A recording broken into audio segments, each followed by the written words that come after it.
Hi friends, എൻ്റെ ചാനലിലേക്ക് സ്വാഗതം. ഞാൻ കഴിഞ്ഞ ദിവസം ജാക്ക് മെഷീൻ്റെ ഒരു വീഡിയോ ചെയ്തിരുന്നു. അപ്പോൾ അത് ഈ ജാക്ക് മെഷീൻ ഓയിൽ എങ്ങനെയാണ് കൊടുക്കുന്നത് പറയാൻ വിട്ടുപോയി. മറ്റുള്ള മെഷീനിൽ പോലെ ഓയിൽ നമ്മളെല്ലാ ഹോളിലും ഒഴിച്ചു കൊടുക്കണ്ട. ഇത് കണ്ടോ, ഇതിൻ്റെ താഴെയാണ് നമ്മൾ ഓയിൽ ഒഴിച്ചു കൊടുക്കുന്നത്.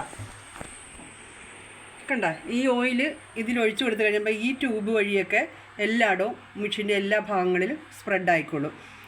ഇത് കണ്ട, ഈ ഓയിൽ ഒഴിച്ചു കൊടുക്കുന്നത് പ്രത്യേകം ശ്രദ്ധിക്കണം. അതായത് ലോ എന്ന് കാണിച്ചിരിക്കുന്ന വര കണ്ട, അതിൻ്റെ താഴോട്ടും പോരുതും.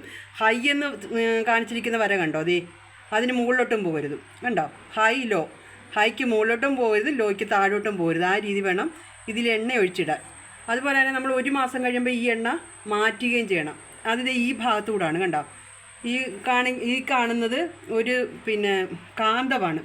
ഈ കാന്തം നമ്മുടെ ഈ ഓയിലിലുള്ള കുഞ്ഞു കുഞ്ഞു തരികളെ പിടിച്ചെടുക്കും. അപ്പോൾ ഈ കാന്തം നമ്മളിങ്ങനെ ഊരിയെടുത്തിട്ട് അതിൻ്റെ ഉള്ളിലൊരു സ്ക്രൂ ഉണ്ട്. ആ സ്ക്രൂ നമ്മൾ സ്ക്രൂ ഡ്രൈവർ വെച്ച് ചെറുതായിട്ടൊന്ന് ഇളക്കി കൊടുത്തിട്ട് ആ സ്ക്രൂവിൻ്റെ നേരെ താഴെ മെഷീൻ അടിയിലായിട്ട് ഒരു കുപ്പി വെച്ച് കൊടുത്താൽ മതി. അപ്പോൾ നമുക്ക് പെട്ടെന്ന് ഓയിൽ മാറ്റാൻ സാധിക്കും. ഓയിൽ മൊത്തമായിട്ട് ഊറ്റിയെടുത്തിട്ട് നമ്മൾ ഈ പ്ലേറ്റെല്ലാം നല്ലപോലെ ക്ലീൻ ചെയ്ത് അടുത്ത ഓയിൽ ഞാൻ പറഞ്ഞ രീതിയിൽ ഒഴിച്ചു കൊടുത്താൽ മതിയാകും.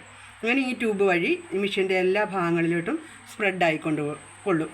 അപ്പം നമുക്ക് ആ രീതിയിലൊരു സമയലാഭം കിട്ടിയില്ലേ. മറ്റത് എപ്പോഴും നമ്മൾ ഓയിൽ കൊടുത്തുകൊണ്ടേയിരിക്കണം മറ്റുള്ള മെഷീനിൽ.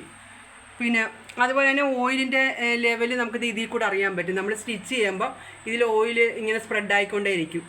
ഇതിൻ്റെ അകത്ത് ഇങ്ങനെ ഓയിൽ ഇങ്ങനെ സ്പ്രെഡ് ആയിക്കൊണ്ടേയിരിക്കും. അപ്പോൾ ഓയിൽ താഴത്തെ ഓയിലിൻ്റെ ലെവൽ നമുക്കിത് അറിയാൻ സാധിക്കും.